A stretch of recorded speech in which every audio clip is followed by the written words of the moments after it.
Bonjour, Bonjour. bienvenue sur notre chaîne ACNAT, Accompagnement Naturel. Je suis Ségolène Audrin, psychosomatothérapeute, praticienne en Chinatsang. Je forme à la symptothermie sans y-plan et au Chinatsang et j'enseigne le Qigong et le Tantra.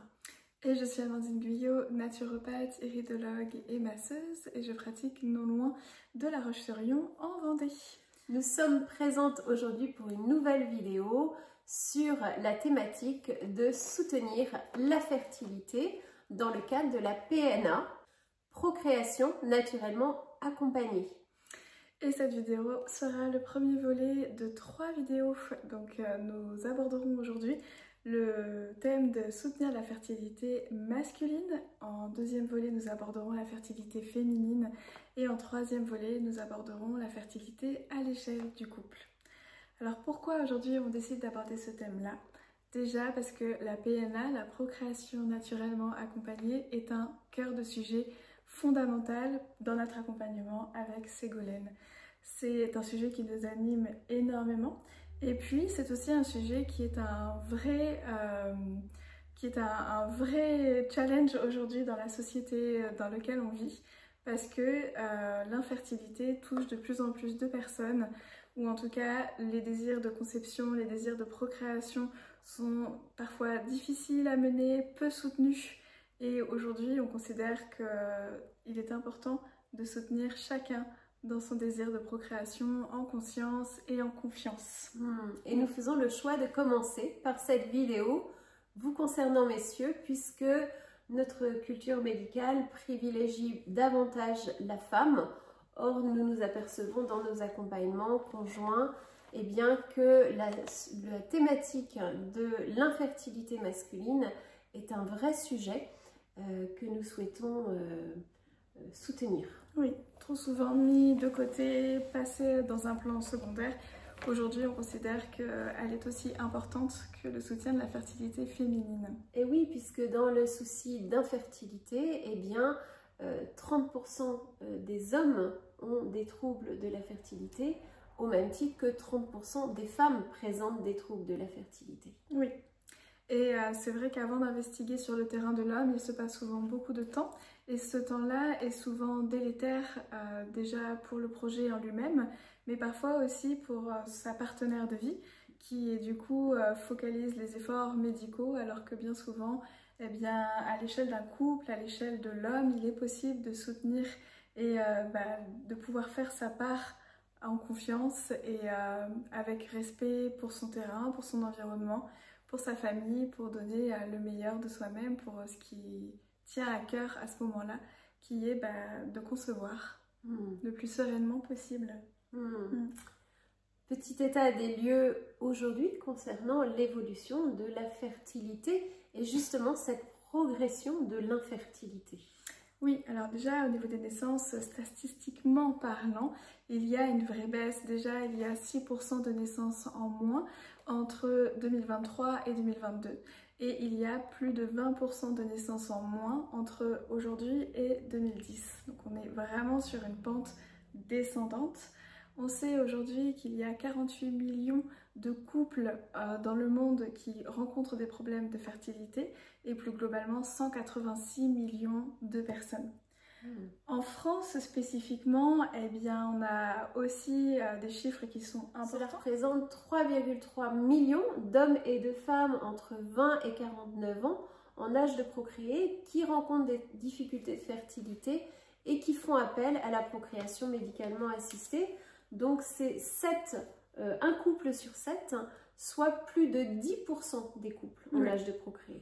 Donc c'est, on peut dire, presque épidémique. C'est vraiment un sujet de société, un sujet de santé global qui concerne beaucoup de personnes. Et devenir parent aujourd'hui, ça arrive de plus en plus tard. Le désir de concevoir, il est plus tardif aujourd'hui qu'il ne l'était à une certaine époque. Et notamment pour les pères, aujourd'hui il y a un quart des enfants qui ont un père âgé de plus de 38 ans.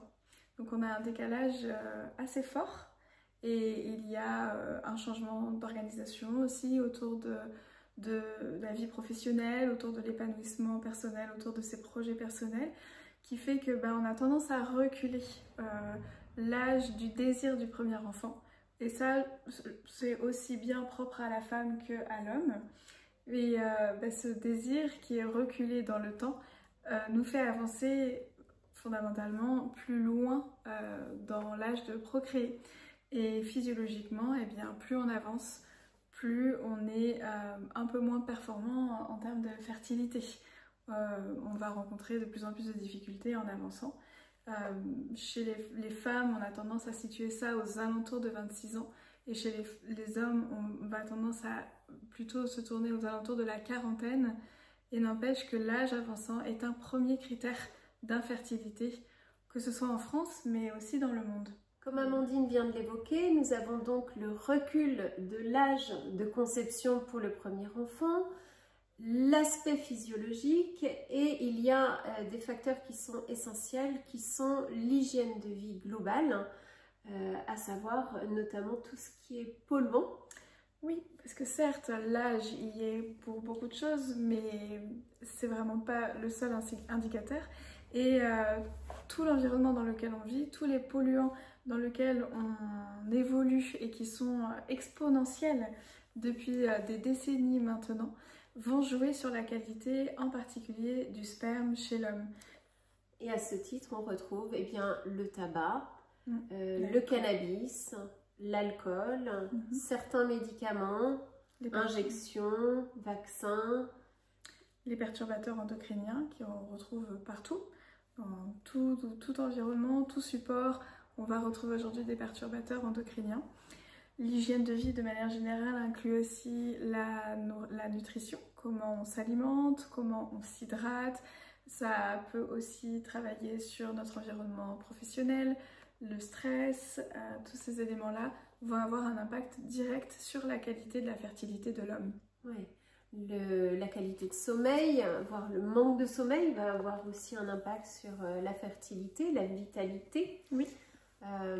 Les ondes électromagnétiques qui nous entourent avec les écrans, les appareils, de mettre son téléphone portable dans la poche par exemple, c'est quelque chose de très récurrent et qui va avoir un impact très fort aussi. Ouais, certains métiers aussi. Oui, on en parle peu, mais certains métiers qui sont soumis à des températures importantes, environnementales, comme les boulangers, les chaudronniers, les verriers, en fait c'est un environnement professionnel qui est récurrent et qui a un impact sur la fertilité. Tout comme certains sports. Oui, c'est ça, hein, on parlait des cyclistes, notamment. Oui, tout ce qui va travailler sur l'aspect circulatoire et la compression du périnée vont aussi avoir un impact. Donc autant de facteurs en jeu qui sont étroitement liés à la fertilité globale et donc qui ont son importance dans un projet de procréation. Après, les facteurs favorisant l'infertilité que sont l'hygiène de vie globale, eh bien on retrouve des facteurs psycho-émotionnels. Tu as parlé de la notion de stress. Je retrouve aussi souvent dans ma clientèle des antécédents de trauma à différents titres, peut-être trauma pendant la gestation, au moment de la naissance, donc tout ce qui est lié à l'obstétrique, la gynéco, des traumas sexuels qui peuvent générer tout un tas de blocages en lien avec des charges émotionnelles.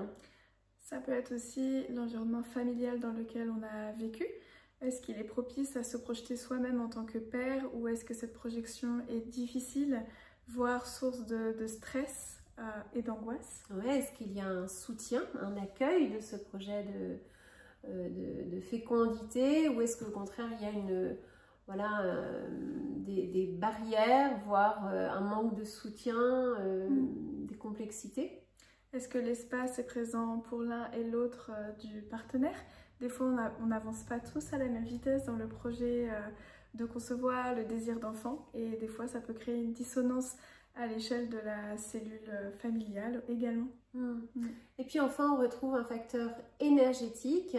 Nous sommes l'une et l'autre praticiennes en Chinese Tsang, donc médecine traditionnelle taoïste, et on peut observer qu'effectivement un déséquilibre, notamment au niveau de l'énergie des reins ou encore du foie, responsable de la fertilité, peut avoir un impact sur ce projet de conception.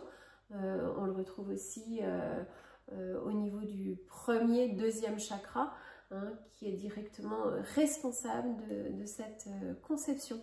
Et oui, parce que dès lors qu'il y a stagnation, il y a une forme de congestion et la zone peut se dévitaliser ou manquer d'échange. Et en fait, cette zone est extrêmement importante à être vivante, comme une source qui jaillit. Et dès lors qu'il y a stagnation, eh bien, ça peut engendrer tout un tas de blocages. Et en France, on a travaillé sur le référencement médical des principales causes d'infertilité chez les hommes. Et on va retrouver des choses qu'on n'aborde pas forcément de prime abord, mais qui sont pourtant très répandues, comme à 37% les varicocèles. Donc là, on est sur un trouble circulatoire avec des varices sur le canal spermatique. On va retrouver à hauteur de 10% les troubles séminaux. Donc là, il est vraiment question de la qualité du sperme et en découle la qualité de la maturation des spermatozoïdes. Donc c'est une plaque tournante de la qualité de la fertilité chez l'homme. On va retrouver juste en dessous à hauteur de 9% des défaillances testiculaires. Donc là, on est vraiment plus dans le registre des malformations qui vont entraver soit la production des spermatozoïdes, soit le bon déroulement de l'érection ou de l'éjaculation. On va retrouver aussi dans le registre aussi des problématiques anatomiques à hauteur de 6% les obstructions. Donc là, on est par exemple sur une obstruction du canal déférent. Et aussi, toujours d'un point de vue anatomique, sur la cryptorchidie, qui est un défaut de baisse des testicules, notamment au moment de la vie fœtale, où les testicules ne descendent pas. Et là aussi, on est vraiment sur une problématique de fertilité. Et avec tous ces pourcentages et toutes ces causes, il y a une cause en particulier qui va nous intéresser également, qui est, dans le domaine médical, 25% des causes d'infertilité chez l'homme est dite idiopathique. Donc, ce qui veut dire dans ce registre qu'il n'y a pas de cause connue et reconnue au niveau médical. Pourtant, l'infertilité est là, est constatée, objectivée, mais on ne sait pas dire exactement pourquoi ça ne fonctionne pas. Et là, on est vraiment dans le registre du terrain, de l'environnement, de tout ce qu'on a cité précédemment. Et notre rôle, notre accompagnement a tout son sens aussi dans cet accompagnement, dans ce besoin. Alors, il est une notion essentielle qui est la qualité du sperme. Est-ce que tu peux nous en parler, toi, en tant que spécialiste? Eh bien, la qualité du sperme, c'est un élément qui est facilement objectivable, qui fait appel à des statistiques au cours des dernières décennies. Et les chiffres sont assez évocateurs de l'évolution de la fertilité et de la qualité du sperme chez l'homme. Moi, j'aime bien utiliser comme comparatif les hommes d'il y a 50 ans et les hommes d'aujourd'hui. Et j'utilise souvent ce comparatif quand je suis en rendez-vous, en bilan de vitalité. Et donc, pour vous donner les indicateurs, pour pouvoir situer un petit peu où est-ce qu'on est aujourd'hui, eh bien, il y a plusieurs paramètres qui vont être pris en ligne de compte. Donc, un des plus importants, ça va être la quantité de spermatozoïdes par millilitre de sperme. Dans les années 70, on était à une moyenne d'environ 99 millions de spermatozoïdes par millilitre. Aujourd'hui, la moyenne acceptable, on va dire, pour considérer que l'homme est fertile, est de 45 millions. Donc là, c'est une grosse descente. Sachant que la plupart des clients que nous recevons ont une qualité de sperme, une concentration de sperme qui est encore moindre. Tout à fait, oui. C'est vrai que les personnes que l'on voit, encore récemment, j'avais une concentration de spermatozoïdes à 15 millions par millilitre, donc on est vraiment encore en dessous. Concernant la quantité de sperme prélevé, eh bien, on est passé de 3,5 millilitres à 2,5 millilitres. Donc là aussi, on a une diminution. Donc qualité, quantité... Oui, la mobilité des spermatozoïdes a baissé de 15%. Donc ça aussi, si un spermatozoïde est moins mobile, eh bien, il est moins dynamique, il est moins péchu, on va dire, pour faire son chemin et naviguer vers la route de la conception. Et puis, il y a un autre facteur qui est très important, c'est la forme et la morphologie des spermatozoïdes. Et ça, j'insiste beaucoup sur ce facteur-là. Alors, qu'est-ce que dit la forme et la morphologie? En fait, on va prendre en compte les différents éléments du spermatozoïde, que ce soit la tête, le flagelle, leur forme en général. Et donc, on va regarder sur la quantité de spermatozoïdes qu'on a, lesquels sont parfaitement formés, parfaitement normaux. Et donc, cet indice était de 15 à 20% dans les années 1970. Il est passé de 5% aujourd'hui. Donc, Aujourd'hui, on considère qu'un homme est fertile s'il a 5% de ses spermatozoïdes qui sont parfaitement normaux.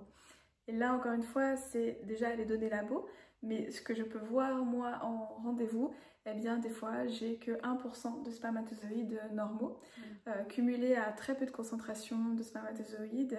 Et tout ça cumulé fait que, objectivement, on constate la descente importante qu'il y a eu en 50 ans dans la qualité du sperme chez l'homme. Donc ces différents indicateurs nous permettent de nommer 4 anomalies du sperme. Oui, qu'on va retrouver d'ailleurs dans les bilans biologiques quand l'homme réalise un spermogramme. À la fin du compte-rendu, il va y avoir vraiment une analyse quantitative et qualitative du sperme, et donc on va ressortir des indicateurs, des conclusions. Et donc les 4 éléments principaux qu'on peut voir dans une analyse, un spermogramme, va être d'une part s'il y a ou non oligospermie. Donc là c'est oligo, faible qualité, faible quantité, pardon. Effectivement. Après on va retrouver l'asténospermie. Donc là c'est le spermatozoïde qui est fatigué. Voilà, il y a du mot asthénie, fatigue, c'est ça. Donc pas beaucoup de vitalité. La tératospermie. Donc là c'est une anomalie du spermatozoïde. Et enfin, l'azospermie. Et là, c'est une absence, un préfixe A, absence de spermatozoïdes. Et à préciser que bien souvent, il n'y a pas qu'un seul élément qui ressort. Il est très fréquent d'avoir une oligospermie couplée à une tératospermie ou une tératospermie couplée à une asténospermie. Tous ces éléments-là peuvent vraiment être conjoints et parfois on a un peu tous les éléments ensemble. Et donc à l'issue de ces différentes constatations, eh bien, pour Ségolène et moi, c'est vraiment le sujet de notre accompagnement et de notre complémentarité. On a vraiment à cœur de proposer un accompagnement personnalisé, dédié à l'homme, à la femme et à l'échelle du couple, comme on pourra l'évoquer successivement dans nos prochaines vidéos. Et je pense que cela fait suite à notre élan de notre vidéo où il était question de prendre soin pour l'homme. Et cette vidéo, c'était Homme, vous êtes légitime à prendre soin de vous. Et on est vraiment dans cet élan de proposer à l'homme un espace de confiance dans lequel il puisse se déposer et être soutenu dans ce projet de procréation. Sachant que dans la spécificité de notre accompagnement, nous proposons un accompagnement en préconception, de manière à préparer le terrain de la conception.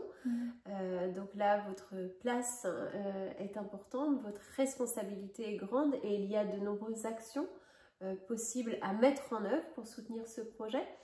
Ce peut être l'accompagnement, quel que soit là où vous en êtes dans votre conception, à savoir une conception au naturel ou encore une PMA, procréation médicalement assistée. Voilà, nous vous accompagnons, quelle que soit l'étape dans laquelle vous vous trouvez. Nous trouvons que proposer un accompagnement en préconception permet vraiment de donner de la force et de la puissance à votre projet, notamment quand une femme part en parcours médicalisé, eh bien on se dit que c'est intéressant de proposer le plus tôt possible un accompagnement pluriel de l'homme et de la femme. Parce que certes, le sperme, depuis quelques décennies, a baissé en qualité parce qu'il y a un environnement qui est très impactant pour la fertilité de l'homme aujourd'hui. Mais le point positif dans cette histoire, c'est que c'est très facile d'améliorer la qualité du sperme. C'est pas quelque chose d'inabordable, de compliqué. Généralement, la fertilité de l'homme répond extrêmement bien aux accompagnements et on voit des évolutions fulgurantes et très encourageante et qui apporte vraiment énormément de confiance à l'homme et puis qui lui permet de sentir faire sa part dans le projet de procréation. Oui, parce que finalement c'est 72 jours pour la formation finale du spermatozoïde, ce qui fait qu'en anticipant, en accompagnement, eh bien, on va pouvoir augmenter cette qualité de façon significative. Oui, vraiment. Et ce qui est intéressant avec le spermogramme, c'est qu'on peut voir très facilement l'évolution du sperme et on voit des évolutions extrêmement faciles et rapides. Et c'est aussi un soutien pour sa partenaire de vouloir anticiper et d'améliorer sa capacité fertile pour, si possible, autant que faire se peut, pour elle, pourquoi pas, d'éviter d'avoir à passer par un parcours médicalisé avec des stimulations hormonales, un accompagnement et un assistanat médical qui est un soutien extrêmement précieux. Mais parfois, en aidant l'homme et la femme, eh bien, les choses peuvent se décoincer et se résorber d'elles-mêmes. Naturellement. Concrètement, nous avons différents outils pour vous accompagner, sachant que notre accompagnement est personnalisé et que la porte d'entrée va être celle que vous allez choisir. Me concernant, j'accompagne en psychothérapie globale, à savoir psycho-corporelle, énergétique et émotionnelle. Donc là, je vais pouvoir mettre en place le Chinetsang pour l'aspect psycho-émotionnel et énergétique. Ce peut être aussi la symptothermie sans y-plan qui vous permet à l'échelle du couple de mieux vous connaître, de reprendre confiance en votre capacité à donner la vie et à identifier clairement les phases de fertilité, être à même de reconnaître ces signes de fertilité pour vous donner toutes les chances de concevoir en conscience et naturellement.